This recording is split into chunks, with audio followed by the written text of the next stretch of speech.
All right, guys, you knew it was coming. We're talking Meghan Markle, Prince Harry, and the Oprah interview. You know, I actually couldn't care less about this stuff, really, but since everyone's talking about it and every other tweet is coming up, I think we got to address some of this stuff because I have a feeling that I can relate a little bit. You know, I've dealt a lot with press and high-profile families and a lot of BS, and are we pretending that Meghan Markle isn't the kind of person that was like looking for all of this attention? Because it seems like literally all of her actions in life up until now were about getting that kind of attention for herself. She just wants it to be good attention. The problem is if you don't have the personality to do that, it doesn't always work out as much. One of the things I was a little bit shocked in the interview was that there was literally no questioning of her as far as I'm concerned. Because I'm following this on Twitter, so I'm not watching this thing. It's, not worth the time, but I didn't see any of it. I would have thought there would have been, her being asked about the allegations of verbal abuse to her staff because, she was living in terrible conditions. It was brutal with a staff in a castle. It was terrible, folks. Who are we kidding? Guys, imagine I went to you guys and said, it's terrible to have to live at Mar-a-Lago. Oh, I'm not sure there's an equivalent to Buckingham Palace or one of the palaces over there in America, but if there is one, Mar-a-Lago is close. If I made that complaint with a straight face, you guys would laugh me off of this page, even my fans, and you'd be 100% right. Right? Why was there no questioning? Again, didn't seem like she was hiding from the press. Didn't seem like she wasn't buying with full disclosure. Meaning, if you're marrying into the British royal family, you probably understand that there is some stuff that comes along with that isn't always going to be awesome.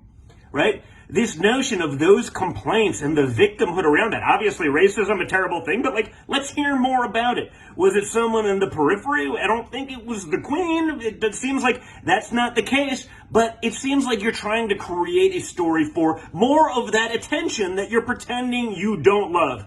If you don't love the attention, if you want to be left alone and live a normal life, you don't go do an interview with Oprah watched by 35 million people, right? She's griping about something. I didn't understand the formality of meeting the Queen. Ask your boyfriend. Ask your would-be husband. Guess what? I have some experience with this, guys. I had, the awesome privilege, frankly, of meeting the royal family, not this past summer, but the summer before that. Went to Buckingham Palace, and what was sort of interesting, they talk about some of those things, and this is what you do when you meet the Queen, and yada, yada, yada.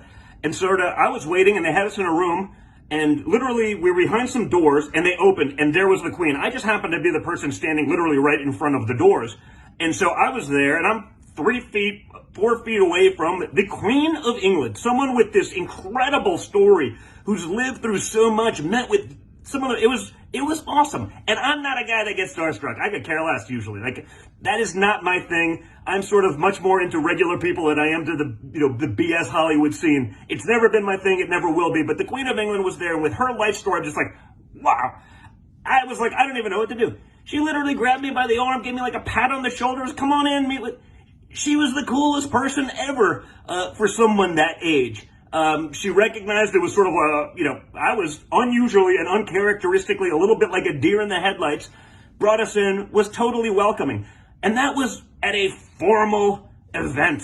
That was at a big gala where they're welcoming the two greatest allies of yada, yada, yada with my family and the royal family. I mean, it was awesome. William was awesome.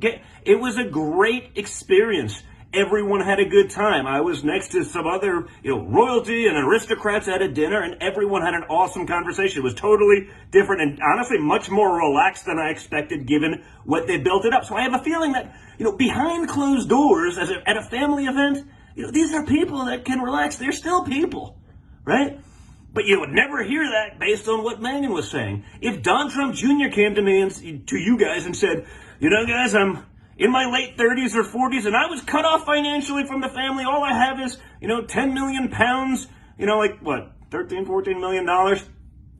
from my mother's estate or something like that to say, I don't know what to, you guys would say I'm a joker. And you'd be right, again.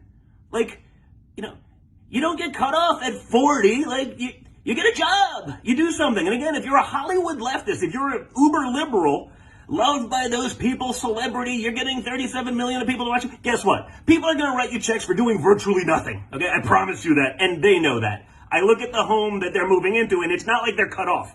I saw it.